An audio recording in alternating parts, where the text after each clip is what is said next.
Morjes! Meidän nykyistumakulttuurissa se ryhti on romahtanut ja yleensä se pää on työntynyt sinne eteen. Täällä on kaulan syvät lihakset liian heikot. Nyt lähdetään reenaamaan niitä. Ja nyt on tarkoituksena saada aikaiseksi oikein kunnon heltta, kunnon kaksoisleuka tänne. Mennään seinää vasten. Laitetaan selkä seinää vasten. Täältä takaraivo myös seinään. Ja sitten lähdetään tekemään sitä kaksoisleukaa.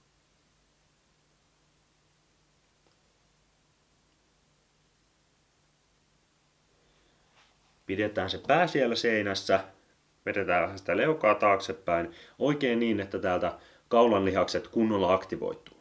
Ja jos nyt on vaikeuksia saada sitä päätä sinne seinään asti, niin voit laittaa vaikka kirjan sinne, jotta sulla on jotain, mitä vasten painaa. Ja tee 20 rauhallista toistoa ajatuksen kanssa keskittyen siihen oikeaan aktivaatioon. Ja tuntuu ihan varmasti se ryhti ja niskan seutukin aivan erilaiselta. Ja jos haluat nähdä jatkossakin muutkin mun videot, niin käy tykkäämässä mun Facebook-sivuista. Nähdään!